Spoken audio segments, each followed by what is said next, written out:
As many of you may have heard of, there's a group that started right here in Colts Neck called Operation Provide Comfort Union Beach. And I'm proud to say many of the Colts Neck Business Association members have kind of gravitated to be involved in that group. And I'm excited to say that I've been involved in that group since its inception. One of the things that Jim Sveyer, who actually, Colonel Jim Sveyer, many of you know him from here from town, he felt it on his heart to go out and help our neighbors. And he saw the resources that we had here in Colts Neck.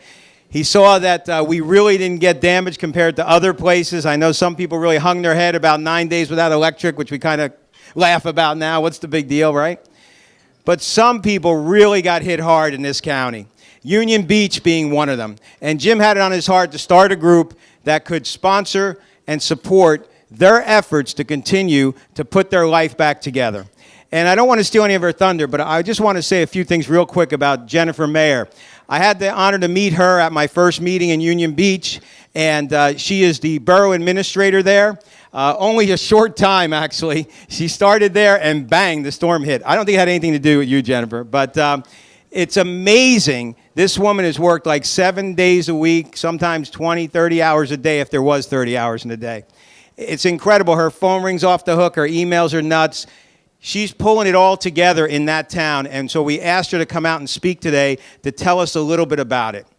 And if you think you got hit by the storm, think about a town with hundreds of homes that had to be demolished, thousands of homes that were damaged, and a community that was totally displaced, lost their fire department, police department, school, on and on. I can't say enough. Again, I don't want to steal her thunder, but she's done an incredible job. She's worthy of your respect and certainly worthy of your applause. Let's give her a few minutes to share with us. Please help me bring up Jennifer Maier, the Borough Administrator of Union Beach.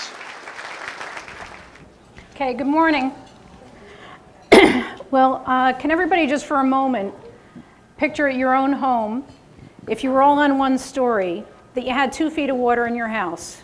Initially, it doesn't sound like a big deal, but that's all your furniture, all your appliances, your clothes, all your important paperwork, your kids' pictures, everything, your car outside, everything gone. In a minute, gone. The people who lost their homes completely had no house in addition. So when you walk through the flood right after it happened, you'd see all the Halloween costumes from the kids, because it was right on Halloween. We had 2,600 homes, 6,900 people. Out of those homes, 10% are gone. We've taken 100 homes down. We have another 90 to take down. We're very blessed that a group called Burners Without Borders came in. They're from California, and they are demolishing the homes at no cost to our residents, which is a savings to our residents of about $2 million. In addition, we had, out of those residents, 85% got 2 foot of water or more in their homes, and most of these homes are 1 story. So everybody in town really lost everything, with the exception of a very small group. If you drove into town right after the storm, you would have seen a 6-foot wall of debris on every street, the full length of the street. We had thousands of people came in from all over the United States to volunteer. They took their vacations and came in and gutted all the homes.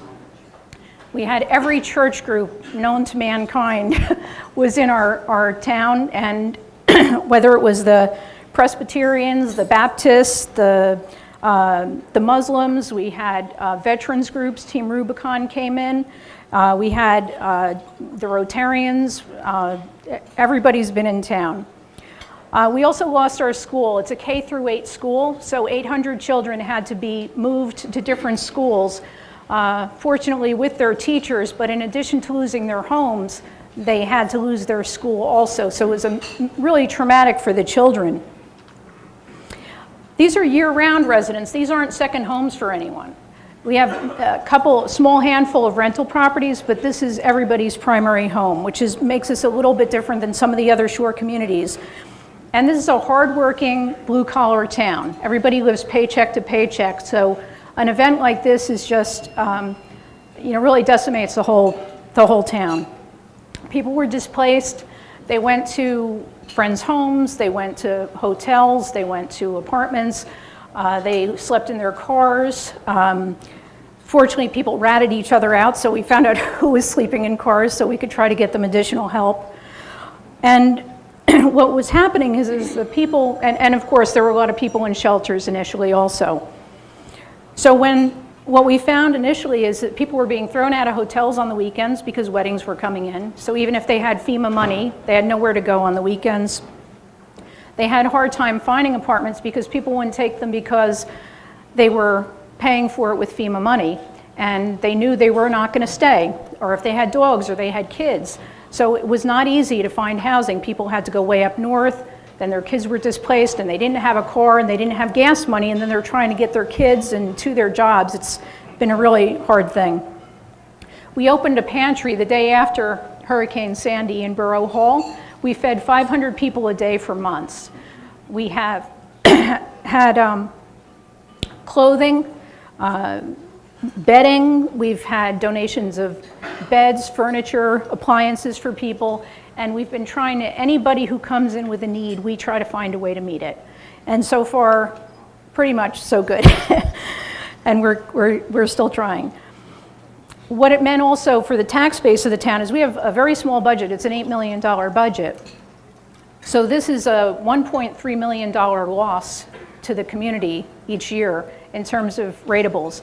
So this first year, we're very lucky that they have a community disaster loan program that we'll be able to participate in. But if we don't rebuild by next year, we're going to have a big problem. The insurance also has been an issue. Most people are seeing about a 25% amount payout of their coverage. So if you had $100,000 in coverage, you're only getting about $25,000. So everybody's having to appeal to their insurance companies. There's been a few that have been very good, but for the most part, it's been a difficulty, which is why Jennifer Beck and her work with the Senate has been just incredibly helpful for us. In addition, we've gotten some amazing donations. So this is where it gets hopeful for us. We've gotten, and I want to mention about our donations. We are like maniacs with our donations. We have a spreadsheet with every person's name in Union Beach. If you come in for a bed, we check it off on the spreadsheet. If you come in for sheetrock, we check off that you got it. So nobody gets duplicates, nobody's selling out on eBay. It's very carefully tracked. We really respect our donors, and we really want them to feel comfortable donating to us. So we're just very careful. And we also make sure that the person was in the flood area, that they weren't one of the homes that was fortunately spared. We check their license, that they're from town. So there's been some things in the papers lately about people taking donations. That's not our town. I can assure you that. We got $235,000 from the Robin Hood Foundation for building supplies for the interiors of people's homes. We also got $150,000 from Robin Hood to buy appliances for people. We had building supplies donated from the Heller Foundation. The Jewish Federation brought in gift cards. We had $400,000 from the Tushi Foundation, which is a Buddhist organization that came in and gave gift cards immediately after the storm. So that was just a huge help for people just to get their immediate needs met. Gateway Community Church has been helpful also. They've come in and they've taken a very active role in terms of distributing furniture and appliances and tracking people and interviewing people for what they need. The Rain Foundation is going to do a playground for us with the firemen they're doing a park for every child who was killed in the shooting in Connecticut. So we are one of the recipients of that also. That's a beautiful thing. And Bueller had donated 2 emergency vehicles for our use right after the storm, which was great because we, to try to, as a purchasing person also, to try to organize that whole purchasing thing of vehicles while you're trying to save people is difficult. So they just said, here's the cars, use them. So we appreciate it. FEMA's been a little tricky to deal with, but they've been helping us with debris removal, the beach repair, asbestos removal, and hazard mitigation to elevate the homes. The only issue we've had is that we took down 100 homes and all the gutting from everybody's house all went to the dump, filled with asbestos, And now we have 90 more to take down, and now they changed all the rules and we can't put it in the dump anymore. So we're like scrambling to find a way around that to get people still on the demolition list and get it taken care of. And there's supposed to be another grant coming down from the state to the residents in the form of a community development block grant that'll help people fill that gap. I haven't met one family yet that doesn't have a gap between what they have and what they need in order to rebuild. And we really want to try to keep our residents in town, so we're trying to find grant money to help them in any way, shape, or form that we can. So we came up with this great idea, and we presented it to Mark Frizan from the governor's office, who's in charge of the rebuild of the Jersey Shore. And what we're doing is we're putting up solar, energy efficient, green homes. They'll have gray water flush, they'll have rainwater catchment systems in the outside of the homes, they'll have indigenous plantings, non-toxic paints, bamboo flooring, solar panels on the roof, and we're putting up 4 of these initially as prototypes with a $725,000 grant from the Robin Hood Foundation. So we're like over the moon excited about this. We want to be the prototype for the whole Jersey Shore. And once we get a few of these up, it's going to give people tremendous hope. We're also, they'll be fully loaded with appliances, and we couldn't have done this without the help of Colts Neck. Colts Neck gave us some seed money that I don't know if they even get how critically important it was. Through Colts Neck, we got a grant from KPI Oil with $25,000. And it was to do soil testing for compaction throughout the borough, and also to test for what types of foundations we need to put in now to keep everybody safe. By having that little seed money and being able to go to the governor's office and go to Robin Hood and say, hey, we've already moved forward with this, like we're rolling with it, and to be able to show them the specs for the homes and everything was huge. It just showed that there had been a commitment from someone on this project already, and they saw that we were serious. I want to thank, I'm going to name some groups here: Amend Publishing, Colts Neck Business Association. Glenn, you've been just amazing. Hapag Lloyd Containers, KPI Bridge Oil, Mulberry Market, which has been a great collection site, Palazzo Graphic Design, Utopia Communications, Yang Ming Corporation, Colts Neck Community Church. Colts Neck Community Church gave me a wonderful gift.